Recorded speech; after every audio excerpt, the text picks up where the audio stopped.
Hello, Oilers fans. Austin here, and in today's video, I'm going to be discussing Stan Bowman's first days as general manager, kind of what he has left to do this summer heading into training camp after the framework that Jeff Jackson built with the team. Jackson, of course, we all know, did a really good job at the draft. He did a really good job with free agency. He did a really good job at retaining players on the roster from the Stanley Cup losing Edmonton Oilers, the Game 7 Stanley Cup losing Oilers.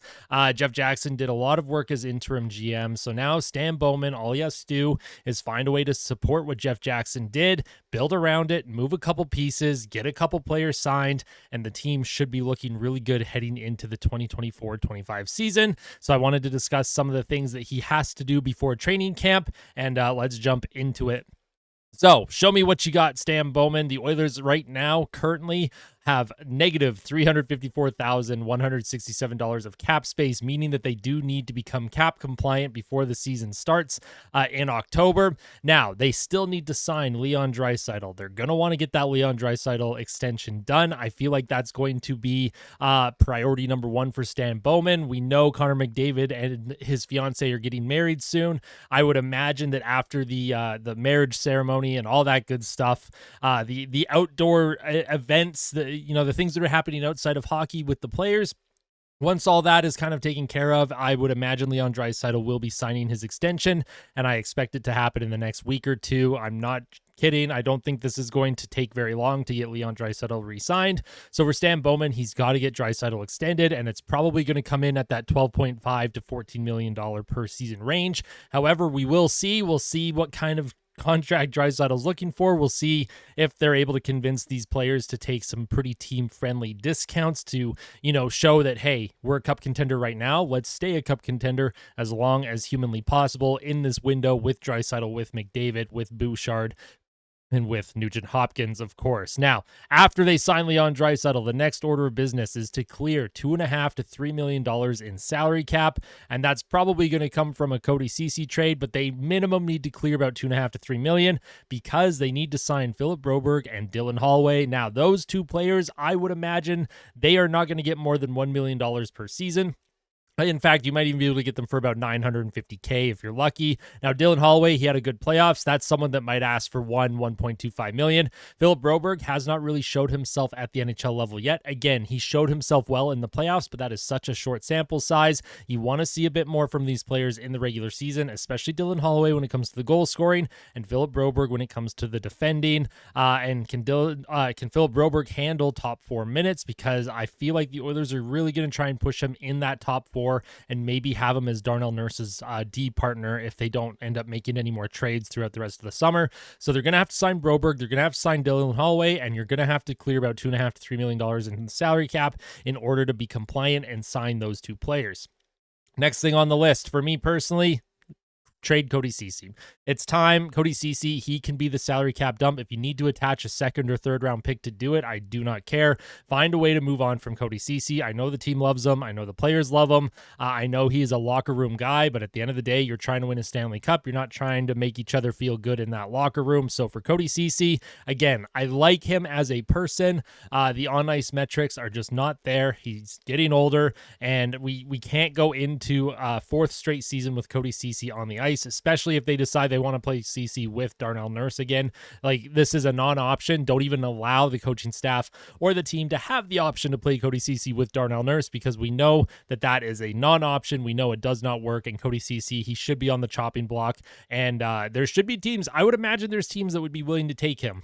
Cody Ceci is effective in a third pair role. He is not a terrible defenseman. As long as he's not playing above his weight, as long as he's not playing more than 13 or 14 minutes a night, I don't mind Cody Ceci. Plus, you can sell a team on the fact that, hey, if you sneak into the playoffs, he is a Game 7 machine. Cody Ceci, every time there's a Game 7, he either scores a goal or makes really nice plays that set up goals. So for Cody Ceci, of course, that is one way I would try and sell him if I was a general manager. Be like, hey, if you get into the playoffs, this is a guy that can get it done for you. But for Cody Ceci, I think his time in Edmonton has come. Philip Broberg, he's ready to step in here. And Cody Ceci, thank you for your service, but it's time to let you go. Now, when it comes to the Darnell Nurse situation, a lot of fans still want Darnell Nurse traded. That is just not going to happen. That is an unrealistic expectation. Darnell Nurse makes far too much money against the cap for any team to be able to afford. And of course, Darnell Nurse also has to waive his no trade clause. He has a full no move, and it's pretty hard to convince someone like Darnell Nurse, who's really good friends with Leon Draisaitl. He's really good friends with Connor McDavid. He's good friends with Nugent Hopkins. How are you supposed to convince a guy that was one game away from winning a Stanley Cup to waive his no trade clause to clear up cap space for the team? It is not his fault that the team offered him the contract that he got. And for Darnell Nurse, as a player and someone, I defend the players, I defend player salaries. Whenever there's lockouts, I'm always on the player's side 99 times out of 100. Darnell Nurse, he may not be worth his contract, but he definitely himself feels he's worth being part of that locker room. He is a locker room leader. We don't know what goes on behind the scenes. We don't know how many injuries this guy has been battling over the years. We know a couple years ago he had that core body injury. It sounds like he was dealing with something again this year in the playoffs. If he stays healthy and if the Oilers can get him a defensive partner that can move the puck and skate and be in a position where Darnell Nurse doesn't feel like he has to cover the whole part of the ice when he's out there, then that's a positive. We've seen Darnell Nurse at his best. We saw Darnell Nurse play really, really good in that Canadian division. Again, it's a small sample. Darnell Nurse has all the tools to be a really good defender. I'm hoping a full year under Paul Coffey and Chris Knobloch, a full training camp under those two, and just settle him down and try and find a way to make him useful on the ice for Edmonton, and try not to dwell too much on the past mistakes, especially with him and his partner Cody Ceci. Try and rebuild Darnell Nurse just a little bit, because Darnell Nurse with the Oilers is better than him just being bought out or traded away for scraps, right? So Darnell Nurse, I don't think he's going anywhere. Don't expect Stan Bowman to come in and be a hero and trade Darnell Nurse. I just don't think it's going to happen. Next up is Evander Kane. Again, that's another player a lot of discourse around. A lot of fans want to see Evander Kane moved. However, he also has a no-move clause, and he's been dealing with injuries. If he comes into training camp healthy, just like last season when the team wasn't performing well as a team, Evander Kane, he was producing well. He was scoring goals. He was making a difference on the ice. As the season progressed, Evander Kane's sports hernia got worse and worse, and his play dropped, and we saw that in the playoffs as well. If he comes into training camp and he's 100% healthy, at least wait until the trade deadline, because when the trade deadline hits, that no move clause turns into a modified no trade clause. He can submit a list of teams that he would be willing to be traded to at the trade deadline. And if you're looking to make a move, then that's when you do it. I don't think the Oilers are going to be able to make a move before then. A lot of teams are cap strapped right now. And once the season starts, a lot of teams don't like making trades. That's just the reality of the situation. Of course, there are big trades that do happen mid-season, but for Evander Kane, if he is healthy, he is valuable. He still has that scoring touch. He has a finishing touch that a lot of players on Edmonton do struggle with. And when it comes to playing him in an area to succeed, I'll be very curious to see what Chris Knobloch does with Evander Kane, but don't expect an Evander Kane trade until the 2025 trade deadline. That's just the realistic nature of it. Of course, if he was traded sooner to help out with the cap space situation, I would not be against it. I'm someone that has been very up and down with Evander Kane. We know how good he is when he's on his game. We know how bad he is when he's not on his game or when he's injured. So very curious to see what they do with Evander Kane. And then the next thing I wanted to take a look at is the projected lineup. This is just kind of my own projections. This is obviously not how things will look on opening day.